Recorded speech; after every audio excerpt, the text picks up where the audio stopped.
A ver, vamos a mantener ahí un momentito para guardar la clase. Ahora hay una nueva política de Zoom y de YouTube, ¿no? YouTube va a monetizar, o sea, este video lo puede poner su publicidad y el dinero va a ir para YouTube.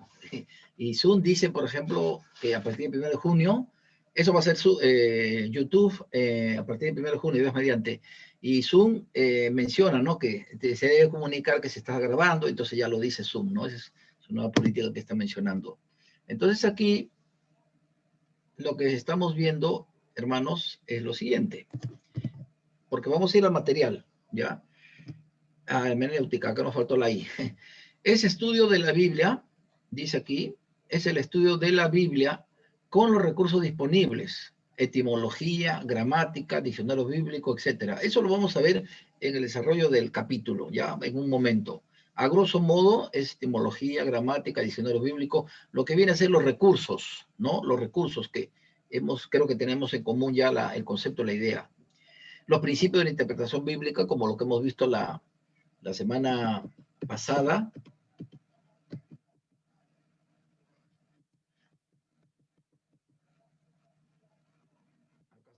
Estuvimos viendo, recuérdense el término literal, pashat, es lo literal, pero los hay también en sentido figurado, simbólico, numerológico, por ejemplo, en Daniel, en Apocalipsis. En Apocalipsis hay sentido, interpretación y mensaje de numerología. Simbología está presente en Daniel y lo vamos a ver ahorita. Pero también tenemos el remés, la parte metafórica, o sea, lo opuesto, el otro lado de la moneda, ¿no? Lo que es la alegoría, el sentido figurado, metafórico también, y que hay mucho término bíblico, y eso es parte de una correcta interpretación. Eso se le llama como el remés, ¿verdad? Estuvimos viendo el tercer punto también como las parábolas, enseñanza para dar principios espirituales. Recomendé las parábolas de ¿quién? De John MacArthur, no sé si habrán leído. MacArthur da una explicación muy interesante de las parábolas y ahí también se ve parte de lo que es la hermenéutica, por si acaso, así que se le recomiendo. Yo lo he leído también ese librito, lo estoy leyendo todavía, es muy bueno. Y lo que compartía Sodo, ¿no? Sodo es el secreto, lo oculto, esa joya que está allí en el pasaje, pero con la dirección de Dios, con la interpretación de Dios, con el entendimiento de Dios, vamos a poder primero recibirlo como bendición para nuestra vida. Y en ese sentido, para bendición de los oyentes, ¿no? Yo creo que ahí Pablo tenía mucha razón cuando dijo, no, que traza bien la palabra, es decir, con la ayuda de Dios, mira ese secreto, mira lo que Dios quiere hablar. En primer lugar, a tu vida, a tu corazón, y luego al corazón de la iglesia del Señor, el pueblo del Señor.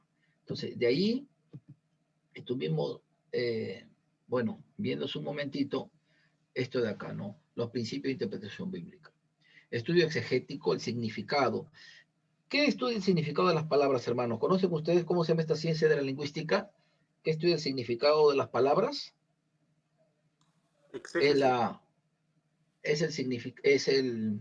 Me explico, es, por ejemplo, la etimología, es la morfología, es la sintaxis o es la semántica. ¿Qué estudia el significado? Semántica. La semántica, muy bien, Sael, ¿no? La semántica. ¿Y eso de dónde, Sael? A ver si lo recuerdas en el seminario, en el colegio. Lo que recuerdo era que me enseñaron en el seminario. Estaba en primer año, pues. Sí, sí. El significado, exactamente, la semántica, de ahí el término sema viene a ser el significado, la raíz, ¿no? Entonces, la ciencia que estudia los significados de las palabras es la semántica. Y ahí como compartía, creo, me parece, bueno, Víctor, que en los términos pueden ser lo que se llaman las palabras polisémicas, es decir, aquellas que tienen más de un significado, ¿verdad? Más de un significado. Pero al mismo tiempo, como vamos a ver en el material en unos minutos, hay que tener cuidado con la etimología, esta de aquí. Porque a veces en el hebreo y en el griego, particularmente el griego, yo no conozco el griego, pero voy a la raíz, a la etimología, hay términos que aparecen en las epístolas paulinas, pero con una connotación distinta. O los verbos están conjugados en otro tiempo. Entonces hay que tener mucho cuidado. Es decir, en español aparece en tal, en cual epístolas, ¿ok? Pero en la etimología griega, en este caso del Nuevo Testamento, no es así, cambia. Entonces hay que tener mucho cuidado. Y ahí el autor, Roskap, él inclusive da un ejemplo de un predicador, ¿no? Que había hablado a la iglesia sobre un término, pero ese término en el original tiene otra connotación. Entonces, por allí su significado, su aplicación, por consiguiente, ya no era del todo correcta. Entonces, hay que tener esto mucho cuidado. Estudio exegético con su semántica, con el significado del texto bíblico y por consiguiente, ¿con qué? Con la etimología. Estos son primas hermanas, ¿ok?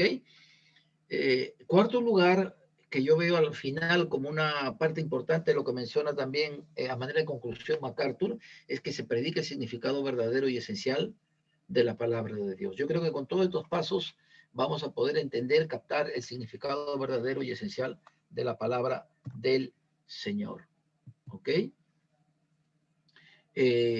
¿Cuántos de ustedes ya me hicieron llegar lo que se refiere a los materiales, ¿no? ¿Se acuerdan que les había dejado ya que ustedes tienen que escuchar un mensaje, una predicación y tenían que completar esas fichas, esas rúbricas? Por favor, no olviden enviármelas, ¿ya? No se preocupen si no las han hecho hoy día, pero antes que termine el curso, háganme llegar para poderlas considerar en su evaluación. Voy a compartir ahora el material, ¿sí? Vamos a hacer una lectura a Pastor, grosso disculpe, modo, sí, ¿cuántas evaluaciones son? Yo le envié la semana, el día domingo uno. sí, la primera, era la última, la que dejé la semana pasada, que dije que escucharan a un mensaje, a un Sí, sí. predicador, a un pastor. Solo es uno nomás, ¿no? No, eso era, no, la primera era del hermano Pablo. No, no, sí, yo le mandé la hoja, la grande, le mandé Ajá, su correo. Pero solamente ya, es un informe nada más, ¿no? sí, y la del segundo, la de la predicación con los dos formatos, en las dos fichas, las que les he mandado a ustedes en el grupo de WhatsApp, ¿no? Del curso. Las dos fichas, la de las partes, la introducción, las ilustraciones, y la otra donde hay más preguntas y donde es más detallosa, ¿no? Donde hay más detalles para poderlas completar. Se llama la hoja ampliada. La hoja ampliada, exactamente. Sí, pastor, yo le Pastor, una mandé la hoja pregunta. ampliada, me confirma si le llegó. ¿Perdón? Yo le mandé mi hoja ampliada, me confirma si le llegó Sí, a su sí, sí. correo. Ya, no hay problema entonces. No hay problema, hermano. Pastor, Sí, una sí, consulta. dígame. ¿Todavía se puede Sí. mandar del pastor Pablo? ¿Del hermano Pablo todavía se puede mandar?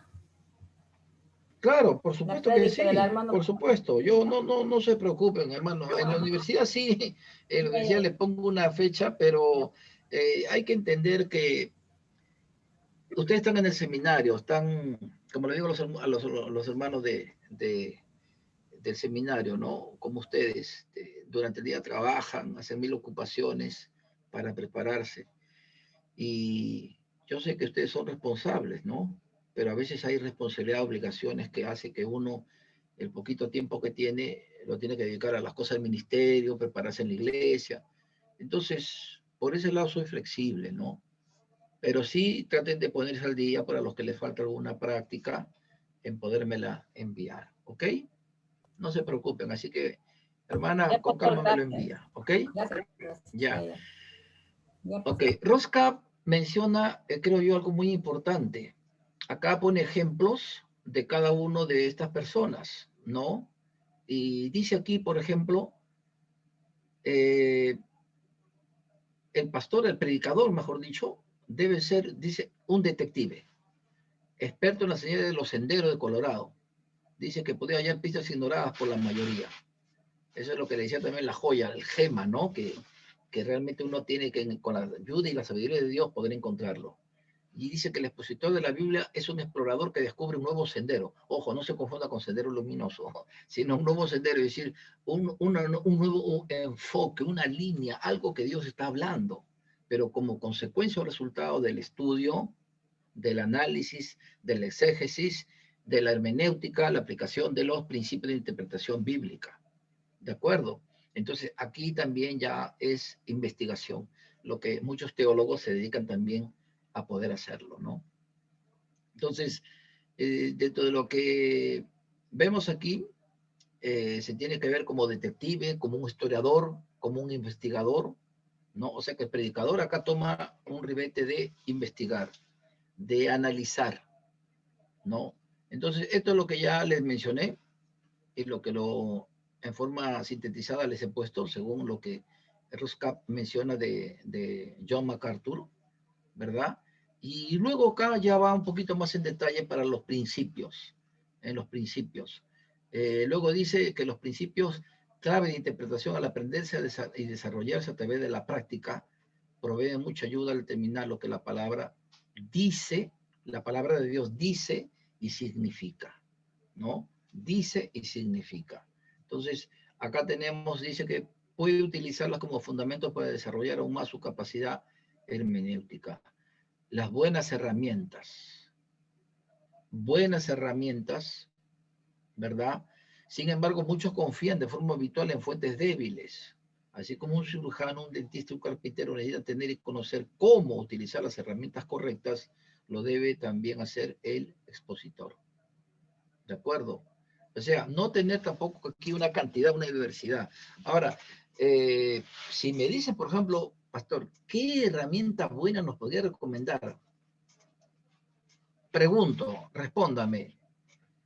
¿Quieren herramienta específica? Por ejemplo, si hablamos de un carpintero, sierra, de la lima, del otro tipo de herramientas, alicate, martillo, o de todo en uno. ¿Cuál preferirían ustedes? A ver, digan algo, hermano, digan algo.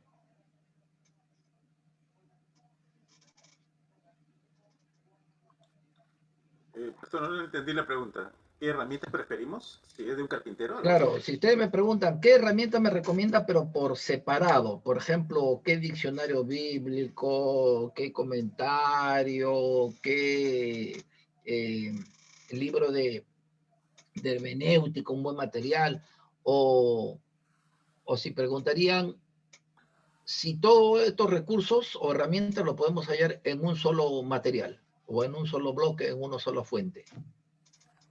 Bueno, básicamente la fuente original que tenemos es la Biblia, ¿no? Segundo, Claro, los diccionarios bíblicos son muy buenos, dependiendo también la editorial, ¿no? A veces hay editoriales que tienen contexto más, ¿cómo le llaman? Carismático, y otros que son más fundamentalistas, como los bautistas. Eh, También hay comentarios bíblicos, muy buenos comentarios, como Moody, por ejemplo. Tenemos manuales bíblicos que nos ayudan también a ver el contexto y de una forma panorámica, digamos, ver el,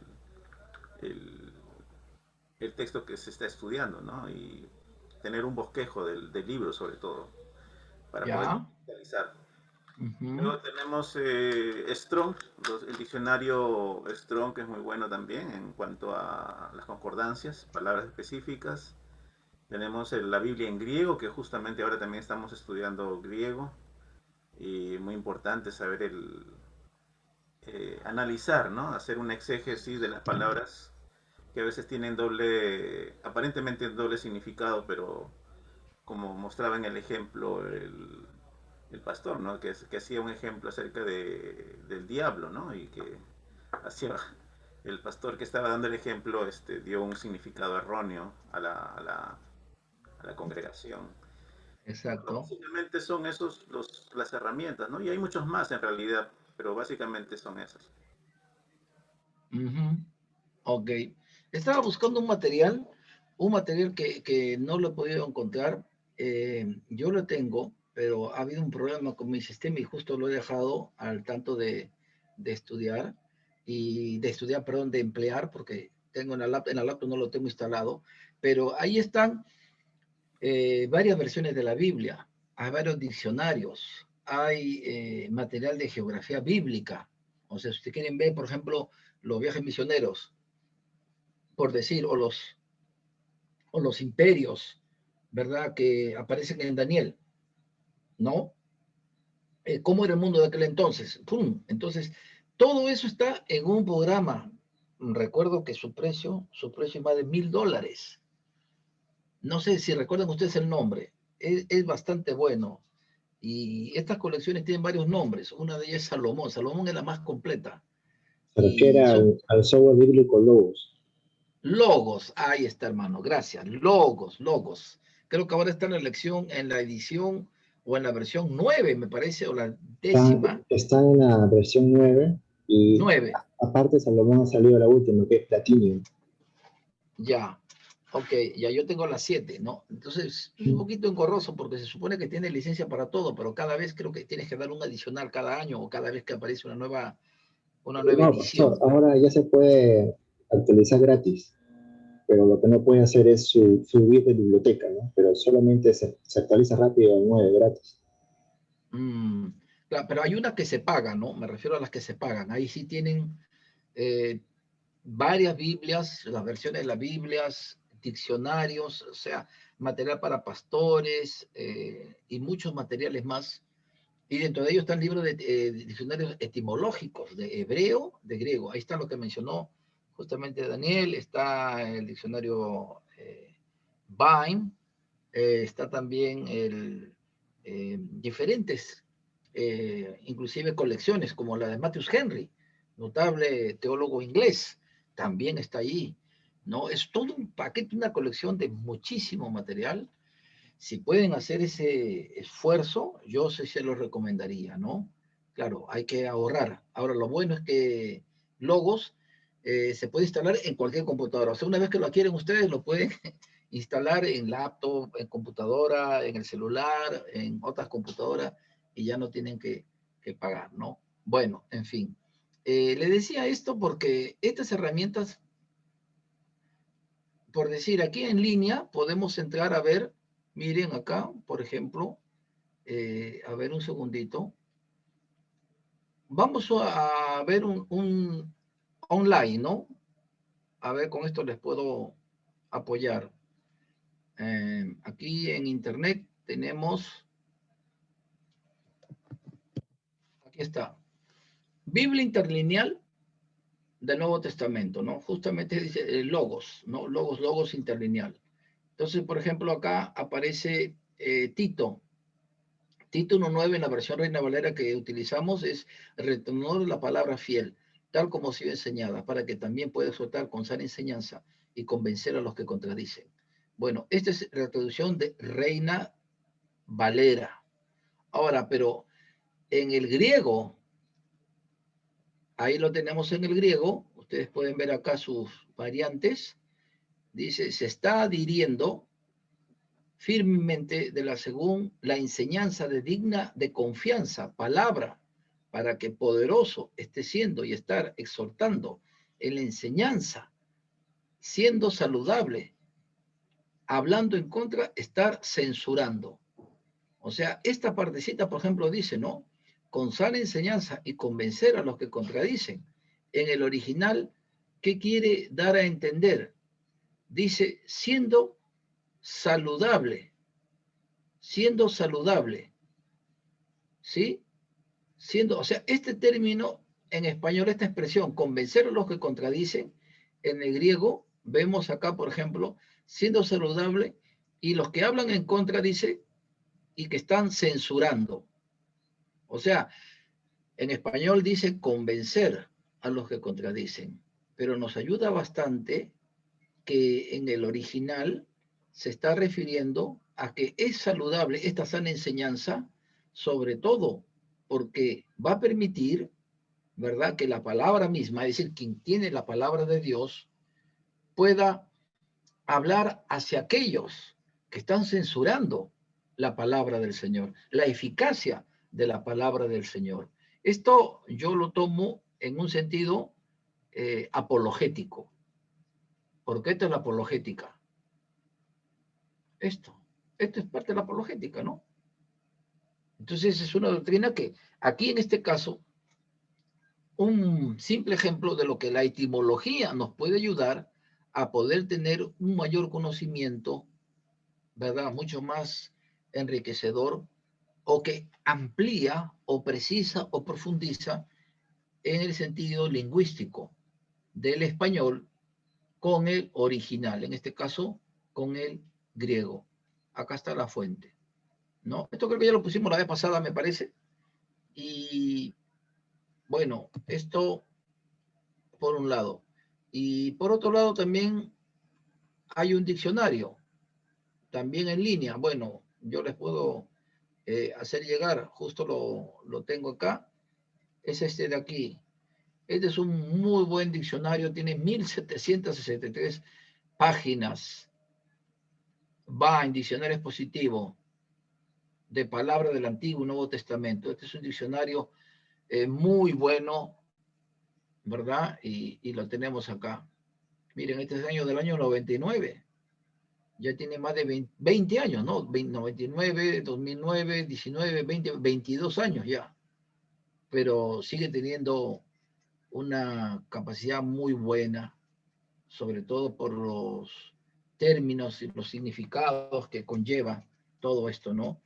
Acá ya empiezan da una explicación bastante interesante lingüística, etimológica, y luego de ello empiezan ya a aparecer y explica también sus terminologías y todas las acepciones. Por ejemplo, dejar, acá está el término, de dónde viene, qué significa, ¿verdad? Y luego comienza a darle ya un concepto, una aplicación, por ejemplo, acá lingüística. Acádico, arameo, arábico, de Etiopía, etcétera, y los demás términos también. Y luego comienza a relacionarlo con los textos bíblicos, ¿no? O sea, una especie de concordancia donde se pueden ver los términos, pero también con las acepciones, lo que estaban diciendo, ¿no? Hay que tener cuidado con los términos, porque puede haber ese verbo o ese sustantivo en una epístola o en un capítulo y en el otro cambia la acepción. En español es el mismo término, pero en el griego o en el hebreo, el original, cambia y en eso hay que tener cuidado, ¿no? Entonces, si desean, yo les puedo enviar este link para que lo puedan descargar en su computadora y ya tienen un material que les permita poder consultarlo, ¿no? Regresando entonces aquí, tenemos esta forma como para poder ir viendo lo que se refiere. Y lo que mencionaba acá los hermanos, no ustedes, ¿no? Es sobre el término diablo, ¿no? El griego. Entonces, habría que ver el sentido etimológico y del capítulo o del libro donde se está empleando para poder darle respectiva explicación, ¿no? Entonces, acá él indica de que eso no era lo correcto. Lo que la Biblia dice en su contexto. No está el hermano Víctor, ¿no? Perdón, el hermano Julio, disculpa. El hermano Julio. ¿Recuerda cuando estábamos hablando de Jonás? Y llegamos al capítulo segundo, donde Jonás dice que es tragado por un gran pez y donde dice las algas. Entonces por ahí decía, no, Jonás murió. Entonces, por ejemplo, acá habla sobre eso, ¿no? Algunos discuten que Jonás tenía que morir en el estómago del monstruo marino, empero, o sin embargo. Esto también lo que decía nuestro hermano Víctor, estos se llaman los conectores lingüísticos. Los conectores lingüísticos, a manera de conclusión, por darles algún ejemplo, es en consecuencia. Por lo tanto, por consiguiente, son algunos conectores lingüísticos que expresan a manera de conclusión, ¿no? Entonces, eso tenemos que conocerlo también, eso también es importante porque esa a manera de conectores lingüísticos se refiere a lo que son las conclusiones, ¿no? Y esos son términos que aparecen, por ejemplo, en una tesis, que es un documento escrito de investigación que utiliza el método científico. Y ahí sí tiene que aparecer eso. Entonces, eso también es un buen indicador que está mencionando. Dice aquí, surge la lógica de un predicador basado en sus inferencias, es decir, de sus deducciones en cuanto a Jonás y en lo que Jesús dijo en Mateo 12:40. Porque como estuvo Jonás el viviente de gran pez 3 días y 3 noches, así estará el Hijo del Hombre. Esto también, este término Hijo del Hombre, ¿no? Luego me dicen, porque ahí tenemos que ver el Hijo del Hombre, ¿ya? Y este término lo vamos a dar ahorita como un ejemplo. Dice, en el corazón de la tierra,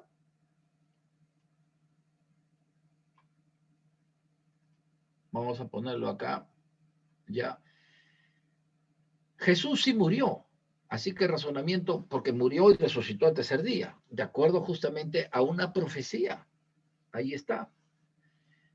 Solo entonces, dice la teoría, podría la experiencia de Jonás convertirse en una analogía plena y un verdadero tipo de Jesús. Sin embargo, ninguno de los conceptos apoya tal necesidad. Jonás 2 no dice en ninguna parte que el profeta murió. O sea, no hay en el sentido bíblico que Jonás murió. El contexto está lleno de expresiones que indican que estaba vivo, ciertamente angustiado, pero no muerto. En Mateo 12:39, un verso del 40, dice, la señal de Jonás el profeta nos prepara para la analogía, o sea, la relación, analogía son dos términos, A y B, causa y efecto. Causa y efecto puede ser el elemento que es parte de un todo o parte, ¿no? Etcétera. Entonces, dice aquí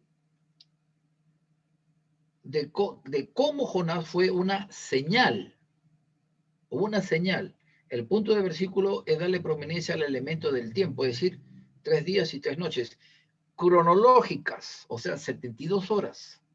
72 horas. El mismo periodo se especifica también para el viaje en el submarino, o sea, el gran pez de Jonás, que lo describe Jonás en el primer capítulo, verso 17. Jesús dice que Jonás estuvo en español es una de las 19 preposiciones que existen en nuestro idioma, ¿no? En la criatura materna, en la criatura marina, pero no habla de su muerte. ¿Se dan cuenta cómo es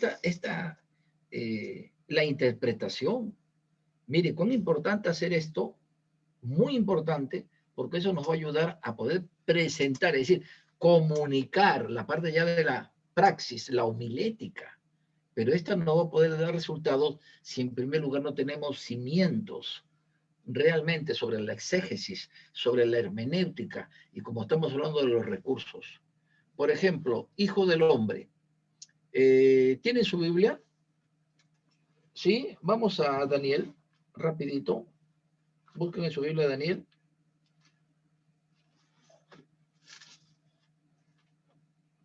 A ver, primero ustedes que me dicen, por favor, ¿dónde dice Hijo de Hombre? Aquí en Daniel 7. 13, versículo 13. Ajá, muy bien, correcto. Léelo, por favor, hermano. Dice, miraba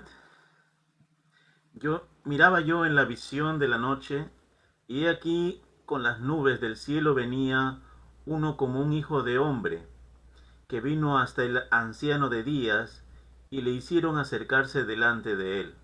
Gracias. Dice, y aquí, miraba yo en la visión de la noche, y aquí con las nubes del cielo venía uno como un hijo de hombre. Ojo, está diciendo que era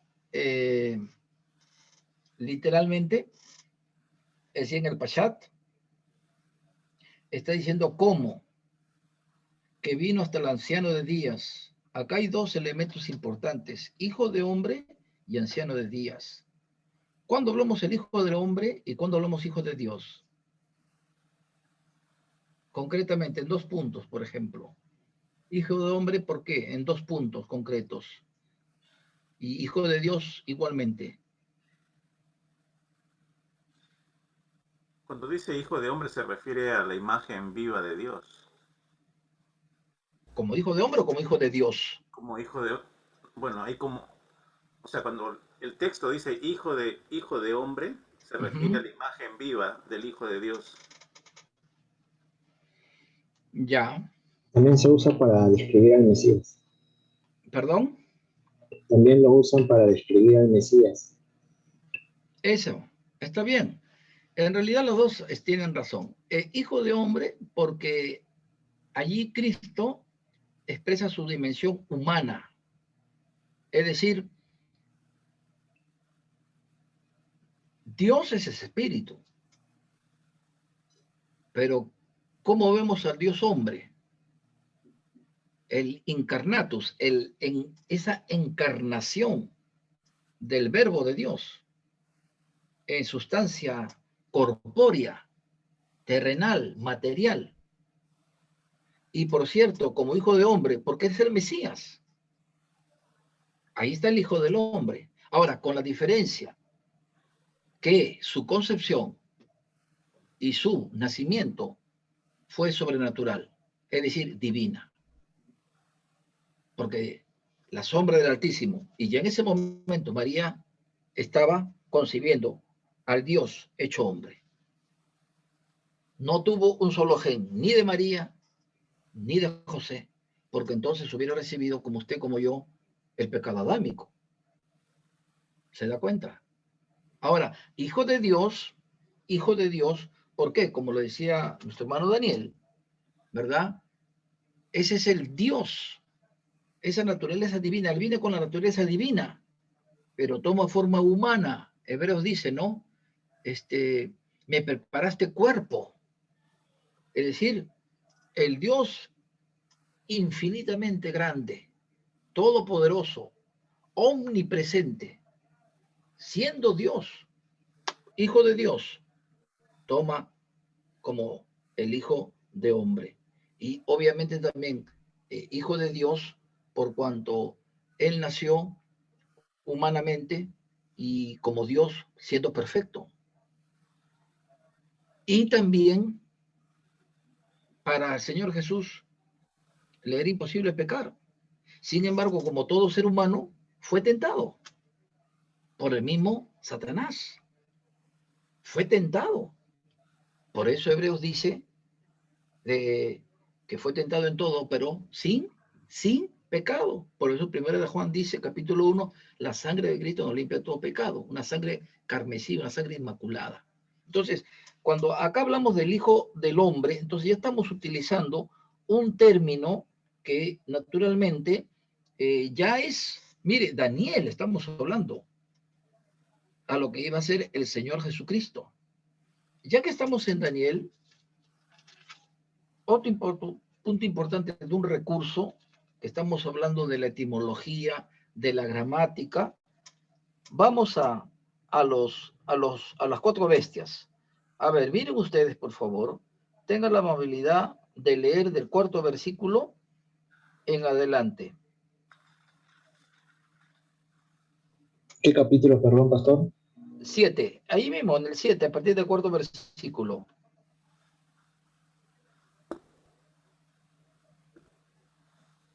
Ya, yo leo, pastor. Gracias. El 4 dice, la palabra era como león y tenía alas de águila. Yo estaba mirando hasta que sus alas fueron arrancadas y fue llevada del suelo y se puso enhiesta sobre los pies a manera de hombre y le fue dado corazón de hombre. ¿Hasta dónde? Hasta ahí nomás, hermana, por el momento, ¿no? En primer lugar, permítame hacerles la siguiente pregunta. Dice aquí la palabra de Dios. Vamos a hacer un breve paréntesis, ¿ya? Para darle la parte de la aplicación. Acá dice la palabra de Dios, lo que ha leído la hermana. La primera era como león y tenía alas de águila. Yo estaba mirando hasta que sus alas fueron arrancadas y fue levantada del suelo y se puso enhiesta sobre los pies a manera de hombre y le fue dada corazón de hombre. Ahora, en Daniel vemos el pashat, el sentido literal, pero también lo alegórico, lo metafórico, el sentido figurado. Ahora, empezando aquí, dice que esta primera bestia era un león, ¿sí o no? ¿Era un león o no era un león? O dirá, pero pastor, nos está tomando Daniel, todavía un libro de escatología, de profecía, muy complicado. ¿Cómo? Uy, vaya a saber uno. Pero es sencillo. Les pregunto, ¿esta primera bestia era un león? No, era un imperio. ¿Por qué? Dice, era como, hace una comparación, no es un león. Correcto, ya. Entonces, si hablamos de un comparativo, es una figura literaria. O sea, en la figura literaria nosotros podemos encontrar los recursos estilísticos son los términos que sirven para utilizar y dar un efecto o una belleza a la palabra. Generalmente aparece en la poesía. Tenemos la hipérbole, la metáfora, la anáfora, y dentro de ello está lo que es el símil o comparación. El símil o comparación. Y acá dice que la primera era como león. O sea, es una fiera muy parecida a un león, pero exactamente no era, pues, no era un león. Parecido quizás a un tigre, ¿no? A una fiera, a un león, parecido. Dice, como león. Entonces, ahí estamos ya viendo una figura literaria que nos ayuda a lo que es esta parte. Y menciona, luego, dice que tenía alas de águila. Dos animales, dos figuras, el león y el águila. ¿Estamos de acuerdo? ¿A quién se le denomina o se le reconoce como el rey de la selva? ¿A qué animal? Al león, por su fuerza, por su valor, por su rapidez, por su agilidad. Es el león, ¿cierto? Y al rey de las aves, al águila. El águila es el ave, creo que puede subir, surcar la mayor altura. Y una cosa que tiene una vista, pero panorámica, de tal punto que a una altura enorme puede detectar su presa en la tierra, ¿no? Ahora, ¿por qué la palabra toma estas dos figuras de esta primera bestia, el león y el águila, refiriéndose al imperio de Babilonia, al de Nabucodonosor,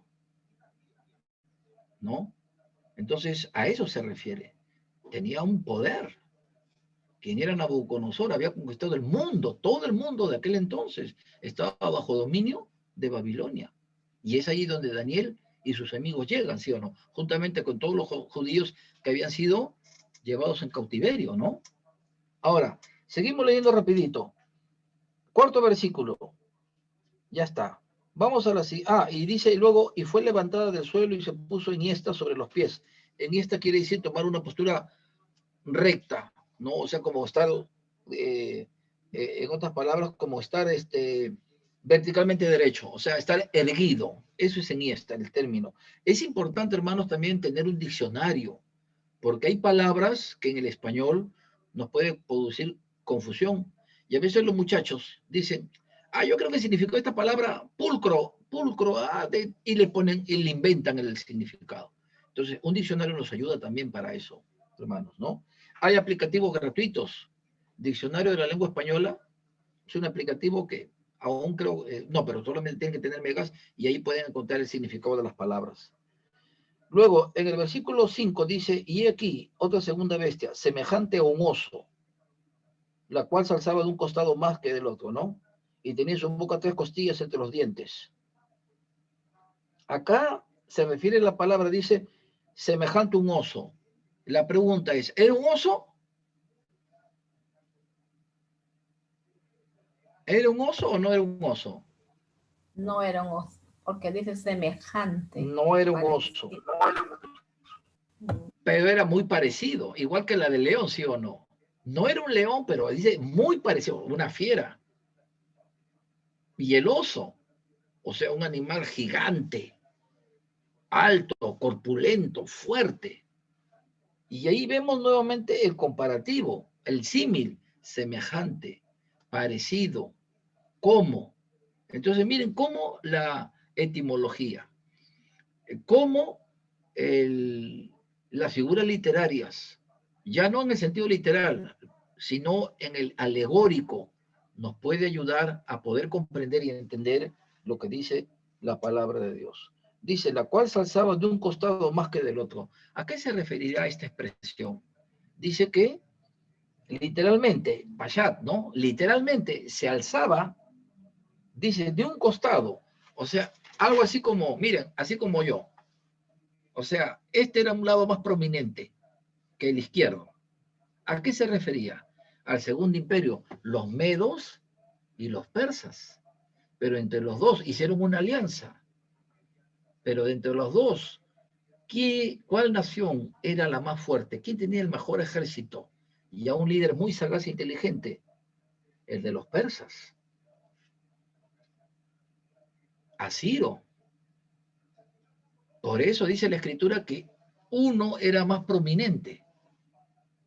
No es que el otro era sin importancia, no, era importante también, pero principalmente de entre esa alianza de dos, el más grande y el más poderoso eran los persas. Entonces, ahí ya vamos viendo ya la aplicación, vamos viendo el sentido a qué se está refiriendo o por qué ese término nos menciona la palabra del Señor, ¿no? Y eso es lo que vemos allí. Y dice, tenía en su boca 3 costillas entre los dientes. 3 costillas, porque los medos y persas primero conquistaron otras naciones. Lidia, Egipto, y al final fue Babilonia. Lidia, no Libia, Lidia fue un país que estuvo ubicado en lo que es Turquía, en una región de Turquía. Luego desapareció. A ese lugar, a esa región, a esa nación se le llamó Lidia. Los medos persas lo conquistaron. En segundo lugar, los medos persas conquistaron a Egipto. Miren, Egipto, que tenía un ejército profesional, ¿sí o no? ¿Recuerdan ustedes cuando persiguieron? Era un ejército de carros y caballos, ¿no? O sea, era un ejército profesional. Los medos persas los derrotaron. Y con broche de oro conquistaron ¿a quién? A Babilonia. Entonces, eso explica las 3 costillas que tenía, dice, en la boca. Esta bestia parecida a la de un oso.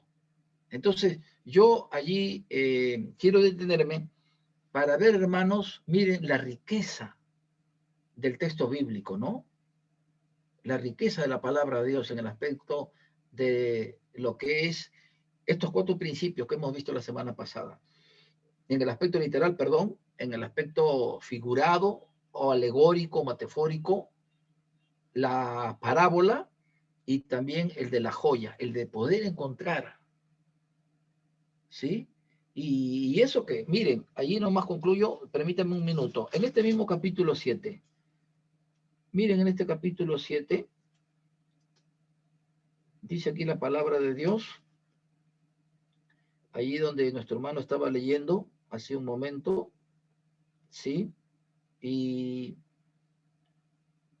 habla la palabra de Dios acerca de lo que era Dios, ¿no? En el versículo 22 dice, hasta que vino el anciano de días, perdón, estamos un poquito más aquí.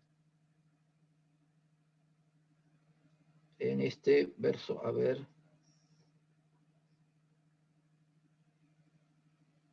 Sí, acá está, efectivamente. Como acá la palabra habla. Miren en el versículo 9, por favor, 7:9. Estuve mirando hasta que fueron puestos tronos y sentó un anciano de días cuyo vestido era blanco como la nieve y el pelo de su cabeza como lana limpia. Claro, está utilizando un símil. Es que Daniel, como vamos a ver en Juan, porque esta es una parte profética escatológica que también Juan la describe al Señor Jesús, ¿no? Relacionado. Pero acá, miren, dice, vestido era blanco como la nieve, su cabello como lana limpia, y su trono dice una llama de fuego. Acá vemos esta descripción, eso está diciendo una descripción del Padre Celestial, porque dice el anciano de días, se refiere al Dios, al Padre Celestial, de lo que es la descripción. La descripción permite expresar, reconocer, identificar las cualidades o características de una persona. La parte externa física, tamaño, contextura, la forma, la facial, corporal, se llama la prosopografía. La interna es la etopeya. Y acá menciona cómo estaba vestido. Entonces, esos elementos es justamente lo de la gramática, es lo de la lingüística, es lo de la etimología y también el contexto, que en este caso es histórico, es un aspecto social. Algunos teólogos liberales, modernistas, sostienen que el capítulo 7 de Daniel fue solamente historia. Así lo dicen. Esto es historia. Historia. Los medios persas. Llegan los romanos. Pero aquí hay profecía. Porque en la cuarta bestia está el cuerno pequeño y ahí está el anticristo. Ahí es una profecía. Y vemos en Apocalipsis, vamos a ver los capítulos, que allí justamente da en detalles esto. ¿Ok? Entonces, hermano, miren, esta es una lectura muy interesante de este capítulo. Yo voy a voy a terminar el PPT y lo voy a subir para que ustedes lo puedan ver también, una especie de síntesis de todo el capítulo 7. Y, por favor, para la próxima semana, el capítulo siguiente. Es decir, el capítulo número 8. ¿Cuál es el capítulo 8? A ver, por acá vamos. Esto termina la página por aquí ya cerca. Y concluye, aquí ya va terminando, está la referencia bibliográfica. Y lo que tiene que, por favor, es que repasen una vez más el capítulo 7 y el 8, la exégesis y la predicación expositiva de Robert Thomas. ¿Sí? Ese es interesante también. Habla, van a poder ver.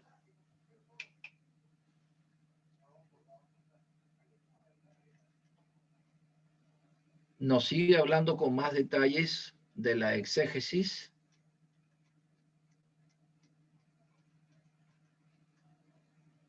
Los campos de estudio auxiliares. Acá también está la apologética, la historia eclesiástica, la teología bíblica, los ministerios, homilética, consejería, misiones y evangelización, sugerencias prácticas para los predicadores. Espero que les pueda ser de ayuda, porque hermanos, estos elementos van a tenerlos presentes de aquí a junio para este mensaje que van a dar ustedes aproximadamente de 10 a 15 minutos cada uno. ¿De acuerdo? Así que ya vayan viendo ustedes su pasaje, su texto bíblico, pueden ser 2 versículos, 3 versículos, un poquito más, y ya vayan aplicando algunos aspectos como lo que estamos mencionando. Si bien es cierto, ustedes van a predicar, pero ahí van a decir, no, en la etimología, en el sentido literal, en el sentido figurado, este término. Entonces, allí que vamos a ver que están utilizando, empleando diferentes recursos para la homilética expositiva. ¿Ok? Bien, hermanos, hermana Raquel, ha sido un gusto de verlo. Qué pena que no está el hermano Julio, hermano Víctor, estimado Daniel, estimado Sael. Oremos para que Sael esté recuperado 100% del dengue y también que Dios lo cuide allá en Lamas de esta epidemia, ¿no? De este virus. ¿Ok? Bien, hermanos. también. Que Dios los bendiga, que tengan un buen descanso.